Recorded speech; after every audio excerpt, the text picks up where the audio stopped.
এক রূপকথার দেশে নিয়ে যাব, যেখানে বয়ে চলেছে সুবর্ণরেখা নদী, যেখানে আছে শাল, পলাশ, সেগুনের বন, আর তার মধ্যে দিয়ে গভীর অরণ্য, তার মধ্যেই ঝরে পড়ছে ধারাগিরি ওয়াটারফলস।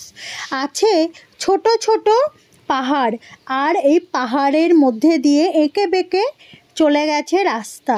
আবার পাবেন এখানে চোখ জুড়ানো ড্যাম, যেখানে ধারাগিরি ওয়াটারফলস আর মন মাতানো বুরুডি ড্যাম। বিকেলের সোনালি আলো এই বুরুডি ড্যামের উপরে যখন পড়ে, এর সৌন্দর্য আরও বেড়ে যায়। ফুলডুঙরি পাহাড় আর সাথে আদিবাসী মানুষের জীবনযাপন। পাহাড়ের গায়ে মানুষের তৈরি এই রুঙ্কিনী মায়ের মন্দির আদিবাসী মানুষদের আরাধ্যা দেবী। আর এখানে পাবেন জগন্নাথ মন্দির, এখানে আছে শিব মন্দিরও। শহর থেকে দূরে যত অরণ্যে গভীরে যাবেন, তত প্রাকৃতিক সৌন্দর্য আপনাদের চোখে পড়বে। আর এখানেই বিভূতিভূষণ বন্দ্যোপাধ্যায় তার শেষ জীবনটি কাটিয়েছিলেন। আর ইনি এখানেই রাতমোহনা, এই রাতমোহনাতে বসেই তিনি নরক আর স্বর্গ দেখেছিলেন। এখানেই তিনি তার বই লিখতেন এইখানে বসে। আজকে আমি আপনাদের এই রূপকথার দেশেই নিয়ে যাব। এখানে আপনারা কিভাবে আসবেন সমস্ত কিছু জানবেন আমার এই ভিডিওটি, তাই পুরো ভিডিওটি আপনারা দেখবেন, স্কিপ করবেন না, পুরো ডিটেলসে দেখবেন। আর কোনো কিছু জানার থাকলে প্লিজ আপনারা আমার কাছে জানতে পারেন। তাহলে আজকে আমি আপনাদেরকে নিয়ে যাচ্ছি এই রূপকথার দেশে। এটি ঝাড়খণ্ড রাজ্যে অবস্থিত, যার নাম ঘাটশিলা। এটি পুরো আদিবাসী মুন্ডাদের একটি গ্রাম। আজকে আমি আপনাদেরকে এখানেই নিয়ে আসছি। আপনারা হাওড়া থেকে ট্রেনে করে এই ঘাটশিলার জন্য আসতে পারেন। হাওড়া থেকে আপনারা 2-3টে ট্রেন পেয়ে যাবেন সকালবেলা। আর কেউ যদি চান যে বাসে করে আসবেন, তাহলে বাবুঘাট থেকে আপনারা রাঁচির বাসে উঠলেই ওনাদেরকে বললে আপনারা কিন্তু ঘাটশিলাতে নামতে পারেন। আর যদি আপনাদের কোনো পার্সোনাল গাড়ি থাকে, তাহলে কিন্তু আপনারাই ঘাটশিলাতে চলে আসতে পারেন আপনাদের নিজস্ব গাড়ি নিয়ে। আজকে আমি এই ঘাটশিলাতে এসে ভারত সেবা আশ্রমে উঠেছি। আর এই ভারত সেবা আশ্রমের এটি যেটি দেখছেন, এটি একটি বাংলো দিয়েছিল থাকার জন্য। এই বাংলোতে কিন্তু 3টে রুম আছে, সেই রুমগুলো আমি আপনাদেরকে দেখাবো। এই দেখুন, এটি হচ্ছে ডাইনিং প্লেসের মধ্যে সোফাও পাতা আছে। আর এই যে বাংলোটা, এটাই কিন্তু আপনারা যদি 3টে ফ্যামিলি আসেন তো 3খানা রুমে থাকতে পারেন। তবে হ্যাঁ, এই ভারত সেবা আশ্রমে যারা আসবেন, আপনারা কিন্তু ফ্যামিলি হলেই আসবেন। যদি কোনো কাপলরা থাকেন, ছেলে মেয়ে যাদের অবিবাহিত, তারা কিন্তু এখানে আসতে পারবেন না। এখানে শুধু ফ্যামিলিরাই অ্যালাউ আছে। আর এই যে দেখুন, এই ঘরটার মধ্যে কিন্তু অনেক সুন্দর করে সাজানো। একটি খাট আছে, বালিশ আছে, মশারি আছে, এসি আছে, এখানে কিন্তু ইনভার্টারও লাগানো আছে। একটি আলমারি আছে, চেয়ার আছে, ড্রেসিং টেবিল আছে, এমনি টেবিল আছে। অনেক ভালো আছে রুমটি, আর অনেক লাইটও কিন্তু রুমটিতে আছে। বেশ ভালো একটা নিরিবিলি পরিবেশে আপনারা 2টো দিন কাটিয়ে যেতে পারেন। আর এই রুমের বাইরেও কিন্তু অনেক ভালো আছে পরিবেশটা, মানে জঙ্গল আছে চারিদিকে। এখানে একটা রান্নাঘরও করা আছে, কেউ যদি চায় রান্না করে খেতে পারেন, কিন্তু আশ্রমে তো লাগে না। আর এখানে দেখুন, একটা টয়লেটের মধ্যে কিন্তু গিজারও লাগানো আছে, কোমোড আছে, আর এখানে একটা বেসিনও আছে। তো আমি এখানে ফ্রেশ হয়ে সন্ধ্যাবেলায় চলে এসেছিলাম মন্দিরে। আর এই মন্দিরে তখন পুজো শুরু হয়ে গেছে। দেখুন এখানে যে পরিবেশটা আমার কিন্তু খুব ভালো লেগেছিল, কারণ এই ঘাটশিলা ভারত সেবা আশ্রমের মধ্যে এখানে 2টো স্কুলও আছে, একটি ছেলেদের স্কুল, একটি মেয়েদের স্কুল। তো এখানে ছেলেদের স্কুলের বাচ্চাগুলোই কিন্তু এখানে পুজোর সমস্ত কাজে হেল্প করে। দেখুন এখানে যে বাচ্চারা রয়েছে, সন্ধ্যার পরে কিন্তু এখানে গুরুদেবের পুজো আরতি হয়, এখানে এরা পুজো দেখে, তারপরে এরকম লাইন দিয়ে প্রসাদ নিয়ে তারপরে যে যার রুমে চলে যায়। আমিও দেখুন এখানে রাত্রিবেলা কিন্তু 8:30 থেকে এখানে খাবার দেয়, আমিও এখানে খেয়েছিলাম। আমাকে রুটি দিয়েছিল, আলু পোস্ত দিয়েছিল, ভেন্ডি ভাজা, আর এখানে আলু চোখা ছিল, আর রুটি ছিল। রাত্রিরে খাওয়ার পরে তাড়াতাড়ি ঘুমিয়ে পড়লাম, আর সকাল সকাল ফ্রেশ হয়ে আজকে সাইট সিনের জন্য বেরিয়ে পড়েছি। সবার আগে চলে এসেছি এখন চলে এসেছি এটা ঘাটশিলার রুঙ্কিনী মন্দির। এই মন্দিরটা কিন্তু অনেক জাগ্রত, এটা 400 বছরের পুরনো মন্দির। মন্দিরে প্রবেশ করতেই এরকম একটি জায়গা আছে যেখানে কিন্তু আপনারা জুতো খুলে রাখতে পারেন, আর উল্টো সাইডে এরকম জল আছে যেখানে আপনারা হাত পা ধুয়ে নিতে পারেন। আর এই ভিতরে দেখুন একটি ঘেরা জায়গা আছে যেখানে ধূপ মোমবাতি আপনারা এখানে দিতে পারেন, একটি বলির হয় এখানে, তো সেই জায়গাটাও আছে। পাশেই এরকম যেখানে পুজোর ডালা নিতে পারেন, আমি এইখান থেকেই একটি ডালা নিয়েছিলাম পুজো দেব বলে। দেখুন এখানে কিন্তু আপনারা 100-120 টাকার মধ্যে ডালা পেয়ে যাবেন। আর এই মন্দিরে প্রবেশ করে আপনারা কিন্তু মা রুঙ্কিনীর পুজো দিতে পারেন। রুঙ্কিনী মায়ের মন্দিরটি এতটাই জাগ্রত, শোনা যায় কোনো নাস্তিক মানুষ যদি এই মায়ের দর্শন করে তার ভিতরে নাকি আধ্যাত্মিকতা প্রবেশ করে, সে ব্যাপারে কোনো সন্দেহ নেই। যিনি রুঙ্কিনী তিনি কালী, তিনি চামুণ্ডা, আবার তিনি তারা, এই হচ্ছে মা রুঙ্কিনী। আর এই রুঙ্কিনী মায়ের মন্দিরের পাশেই কিন্তু একটি শিব ঠাকুরেরও মূর্তি আছে। এখন চলে এসেছি, এটা সুবর্ণরেখা নদী। আর যেহেতু জল ছেড়েছে বলে এখানে দেখুন কত জলের স্রোত আছে, আর দূরে দেখছেন একটা সুন্দর ভিউ আছে, খুব ভালো লাগছে। আর এই সামনে সামনে কিন্তু অনেক জায়গায় আছে। আর আপনার যদি এই সুবর্ণরেখা নদীর সামনে কোনো রিসর্ট নিতে চান, এখানে রিসর্টটা নিতে পারেন।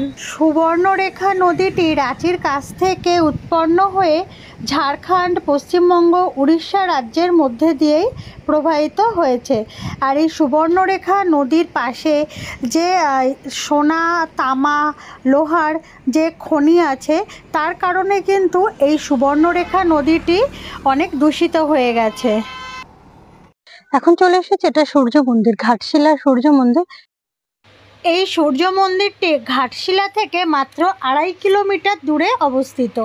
ঘাটশিলা থেকে 10 মিনিট লাগবে সময় আপনাদের সূর্য মন্দিরে আসতে। এই সূর্য মন্দিরটি দেখুন রথের আকারে কিন্তু তৈরি, মনে হচ্ছে এখানে একটি রথ আছে, আর পাশে সুবর্ণরেখা নদী। সামনে থেকে দেখুন 7খানা ঘোড়া আছে, আর ভিতরে সূর্যদেব বসে আছে, আর রথটি চালাচ্ছে যে অরুণ দেব, উনি কিন্তু রথটি চালাচ্ছে। সামনে 7টি ঘোড়া, দেখে খুবই ভালো লাগছিল। যখন সূর্য অস্ত বা সূর্য উদয় যদি কেউ এখান থেকে দেখে, তার কিন্তু নিজেকে খুব ধন্য মনে হবে।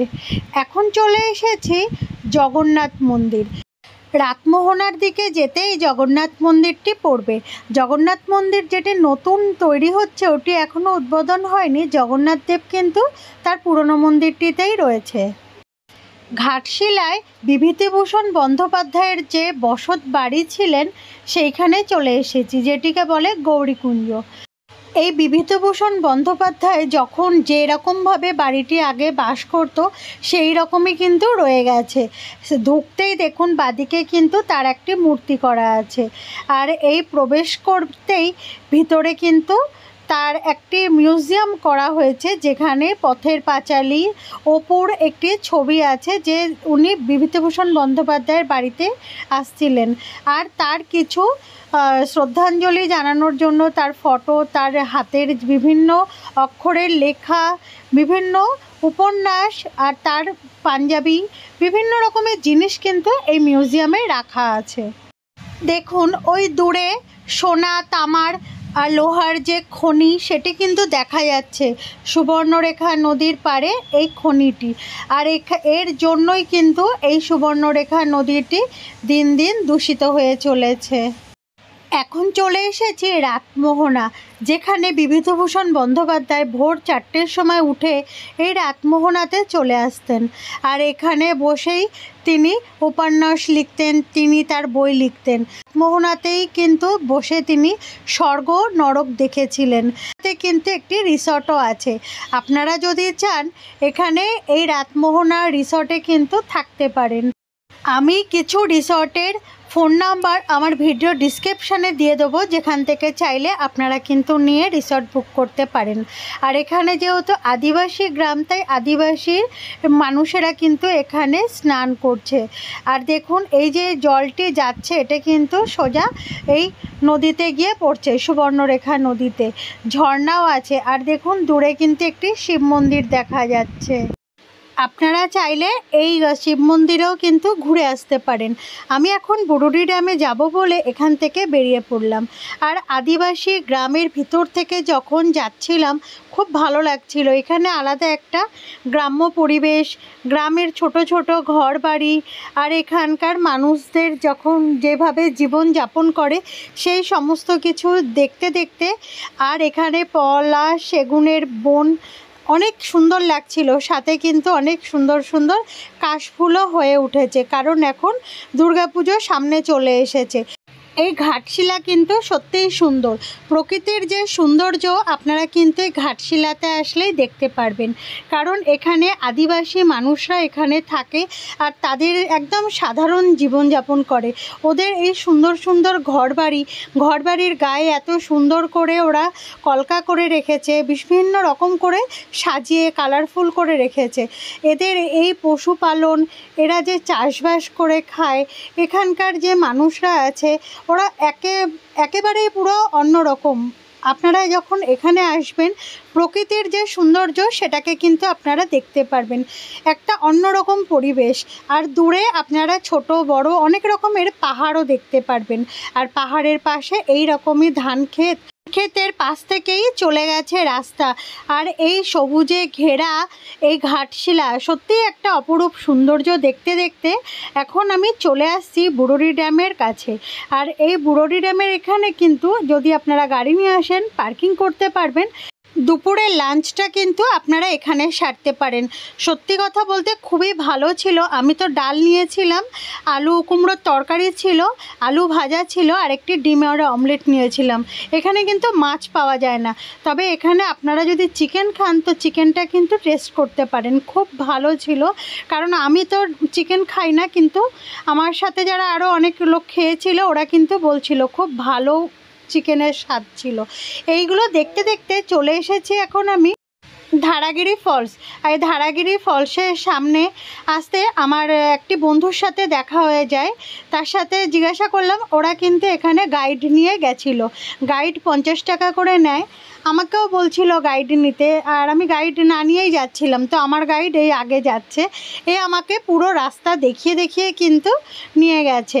আর আপনারা যখন আসবেন 50 টাকা নেয় একটি গাইড, আপনারা কিন্তু নিয়ে আসতে পারেন, কারণ এটি একটি পুরো ঘন জঙ্গল। আর জঙ্গলের ভিতর দিয়ে কোথায় রাস্তা গেছে বোঝা কিন্তু অনেক মুশকিল। তা আমাকে যেহেতু এরা দুইজন দেখিয়ে দেখিয়ে নিয়ে এসেছে, তো আমি ওয়াটারফলসের সামনেই চলে এসেছি। কিন্তু অনেক জঙ্গল ছিল। আর এখানে যেসব দোকানপাট করা আছে এগুলো হয়তো যখন শীতকালে সময় এখানে ভিড় হয় তখন দোকানগুলো হয়তো খোলে, কিন্তু এখন একদম ফাঁকাই ছিল, কোনো দোকান খোলা ছিল না। এই ধরাগিরি ফলসের সামনে আপনারা কিন্তু আসতে পারেন, এটা খুব ভালো জায়গা, তবে একা না আসাই ভালো। আর দেখুন এখানে কিন্তু অনেক পাথর পড়ে আছে, জলাশয় আছে একটি, আর অনেক বড় একটা ওয়াটারফলস আছে। তো ওয়াটারফলসের দিকে যেতে আরও আমাকে ভিতরে যেতে হবে। আমি দূর থেকেই দেখতে পেয়ে গেছিলাম ওয়াটারফলসটা, আমি আর সামনের দিকটায় যাইনি। দেখুন এই জলটা কিন্তু পুরো ওখান থেকে এসে নিচের দিকে নেমে গেছে। আর আপনারা যদি গাইড নিয়ে আসেন তাহলে কিন্তু আপনারা আরও ভিতরে যেতে পারেন, তখন আর ভয় লাগবে না।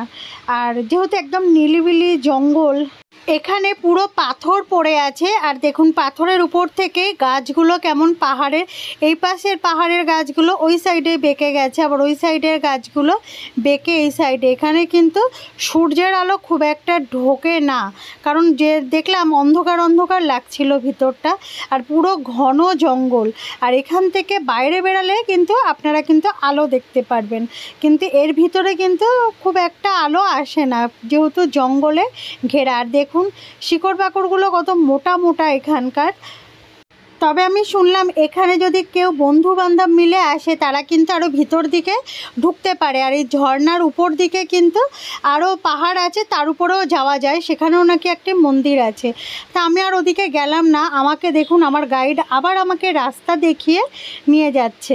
আর আমি যখন এই ধারাগিরি ফলস মানে ওয়াটারফলস পার করে এসে, জঙ্গল পার করে এসে আবার কিন্তু আমি আবার একটা গ্রাম্য পরিবেশের কাছে চলে এসেছি। এখানে আসার পরে কিন্তু আরেকটা অনুভব হচ্ছিল, সত্যি কথা বলতে ভীষণই ভালো লাগছিল। এখানে যখন আমি এখানকার সাধারণ মানুষের জীবনযাপনটাকে দেখছিলাম, সত্যি কথা খুবই ভালো লাগছিল। আর এই পাহাড়ের গা বেয়ে এরকম রাস্তা একা বেঁকা, কখনো মনে হচ্ছিল এটা দার্জিলিংয়ের মতো লাগছে, কারণ দার্জিলিংয়েও কিন্তু আপনারা এরকম বেঁকা বেঁকা রাস্তা আর সাইড দিয়ে কিন্তু এরকম পাহাড়ের দৃশ্য দেখতে পারবেন। তবে এটা বলা ভুল যে কোনো জায়গার মতন হয়, প্রত্যেকটা জায়গার কিন্তু আলাদা সৌন্দর্য আছে।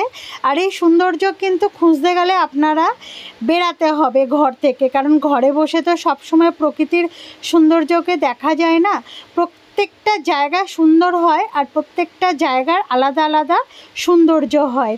তবে ঘাটশিলা অনেক সুন্দর, এটা আমি এখানে এসেই দেখেছি। আগে ধারাগিরি ফলস আর ওই জঙ্গল পার করে এখন চলে এসেছি এই বুড়োরি ড্যামের কাছে, কারণ জঙ্গল তো সেটা আমি আগে কভার করে নিয়েছি। আর বুড়োরি ড্যাম থেকে সূর্যাস্ত দেখতে আরও বেশি সুন্দর লাগে। এই ড্যামে কিন্তু বোটিংয়ের ব্যবস্থাও আছে, যারা বোটিং করতে ভালোবাসেন আপনারা কিন্তু এখানে বোটিং করতে পারেন। এখানে মাথাপিছু 100 টাকা করে নেয় বোটিং করাতে। আর এই বুড়োরি ড্যামটা দেখুন, ছোট বড় অনেক রকমের পাহাড় কিন্তু পুরো ঘিরে আছে, কখনো কিন্তু জঙ্গলও দেখতে পারবেন।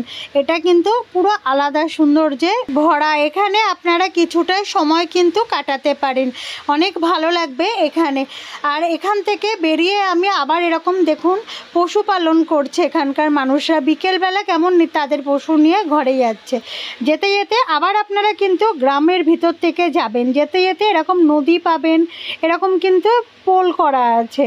আবার দেখুন প্রকৃতির সৌন্দর্য কেমন সুন্দর, এখানে কিন্তু অনেক শান্তি লাগে, যেহেতু সবুজে মোড়া, সবুজে ঘেরা, অনেক গাছপালা, তার ভিতর থেকে এরকম রাস্তা, নির্জন এলাকা, খুব ভালো লাগছিল এই পরিবেশে।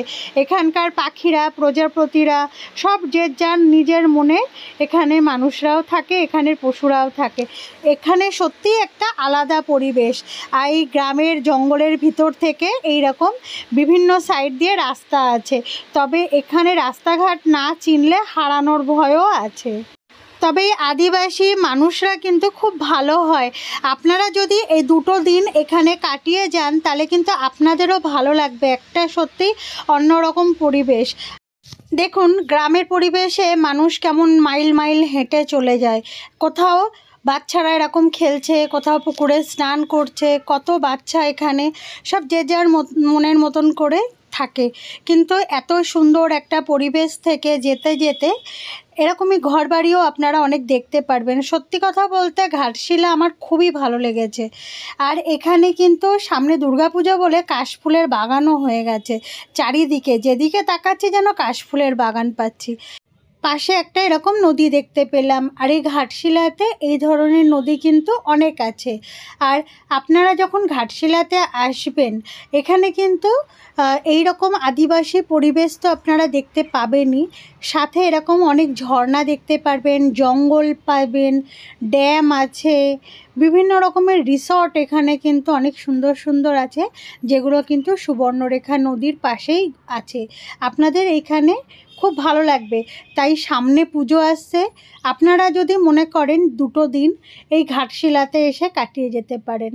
আর এখানে আদিবাসী যে মানুষরা আছে আপনারা এসে এই সব মানুষদের দেখতে পারেন যে এরা কিভাবে জীবন যাপন করছে এখানে। আমরা ছোটোবেলাতে হয়তো গল্পের বইতে পড়েছি বা এরকম মুভি দেখেছি, এরকম একটা গ্রাম্য পরিবেশের সব কিছু একটা রূপকথার মতনই লাগছিল, কিন্তু এই জিনিসগুলো যখন আমি ঘাটশিলাতে এসে দেখেছি আমার একটা আলাদা অনুভূতি হয়েছে, আলাদা একটা ভালো লাগা আমার ভিতরে এসছে যে ঘাটশিলা সত্যিই সুন্দর। এখানে যে পরিবেশ, এখানকার মানুষজন, এখানকার সব কথাই বলতে গেলে সত্যিই একটা সুন্দর। এটা সত্যিই মনে হচ্ছিল আমি কোনো রূপকথার জগতে চলে এসেছি। এই সব কিছু দেখতে দেখতে আমি আশ্রমে ফিরে আসলাম। আর আশ্রমে ফিরে এই যে দাদাকে দেখছেন হেঁটে যাচ্ছে, ইনি এখানে কিন্তু রান্না করে খেতে দেয়। তো এই দাদা আমাকে আশ্রমের ভিতর দিয়ে মানে পিছন সাইডে একটি নদী চলে গেছে, তো আমাকে নদী দেখানোর জন্য এরকম বাগান দিয়ে নিয়ে যাচ্ছে। ওই যে দেখছেন সামনে একটা দরজা মতন, এখান থেকে বেড়ানোর পরেই কিন্তু নদীটা। আর দেখুন পুরো কিন্তু পাথর, এখানে কিন্তু কোথাও মাটি বালি বা কিছুই নেই, কিন্তু পুরো পাথরের উপর থেকে হেঁটে যাওয়ার পরে দেখুন নদীটি। এই কিছুদিন আগে এখানে জলে নাকি বান এসেছিল, তো জল নাকি অনেক উপরে উঠে আসে। আর দেখুন নদীটি কত শান্ত, এখানে অনেকে স্নানও করে। আর অনেক ভালো নদীটি, কিন্তু বললো যে পাথর পুরো, ভিতরেও নাকি কোনো বালি মাটি কিছু নেই, পুরো পাথরের উপর থেকেই নদীটি চলে যাচ্ছে। আর এই নদীর জল যখন জোয়ার আসে অনেক উপরেও কিন্তু উঠে আসে। মাঝে মাঝে এখানে যখন বৃষ্টি হয় তো অনেক সময় বৃষ্টিতেও ভরে যায়, তখন এই নদীর জল কিন্তু আশ্রমের ভিতরেও অনেক সময় পৌঁছে যায়। যেহেতু আশ্রমটা অনেকটা উপরেই আছে, নদীটা অনেকটা নিচে। আর এই দাদারা নাকি এই নদীতে যখন নামে তো এপার থেকে ওপারে নাকি হেঁটে হেঁটেই চলে যায়, ভিতরটা পুরো পাথর, খুব ভালো লাগছিল। দেখুন আশ্রমের ভিতরে যে কামরাঙা গাছ আছে, কত কামরাঙা হয়েছে, দারুণ লাগছে। যেগুলো পেকে গেছে একটু হলুদ হয়ে গেছে, কিন্তু কাঁচাগুলো সবুজ আছে। নিচেও দেখলাম অনেক পড়ে আছে। তো এই কিছু দেখে আমি রাত্রিবেলা খাওয়ার খেতে বসলাম। ডিনারে রুটি দিয়েছিল, আলু ভাজাগুলো দেখুন পোস্ত দিয়ে কিন্তু ভাজা আছে, আর এটা মাশরুমের তরকারি আছে। আরও একটি তরকারি দিয়েছে, দেখুন কুঁদরি আলু দিয়ে একটি সবজি। কিন্তু রুটি আমি দুটো খাই, আর এতগুলো তরকারি খেয়ে আমার পেট অনেক ভরে গেছিলো। আর একটা তরকারি দিয়েছিল, সেটা হচ্ছে আলু পটলের তরকারি। সব কথা বলতে আমার দারুণ লেগেছিল এই খাবারগুলো। যারা ভারত সেবাশ্রমে থাকতে চান, আমার এই ভিডিও ডিসক্রিপশানে আমি ফোন নাম্বার দিয়ে দেবো, আপনারা কিন্তু কন্ট্যাক্ট করতে পারেন, তবে ফ্যামিলি আসবেন। আশা করি আমার ভিডিওটি আপনাদের ভালো লেগেছে। লাইক করবেন, অনেক অনেক শেয়ার করবেন। এখনও পর্যন্ত আমার ভিডিওতে যে যারা নতুন সাবস্ক্রাইব করেননি, তো প্লিজ সাবস্ক্রাইব করে দেবেন। পাশে থাকা বেল আইকনটি প্রেস করে রাখবেন, যাতে পরবর্তী ভিডিও নোটিফিকেশানটা আপনাদের কাছে পৌঁছে যায়। সবাই সুস্থ থাকবেন, ভালো থাকবেন, আবার দেখা হবে আরেকটি ভিডিওর সাথে।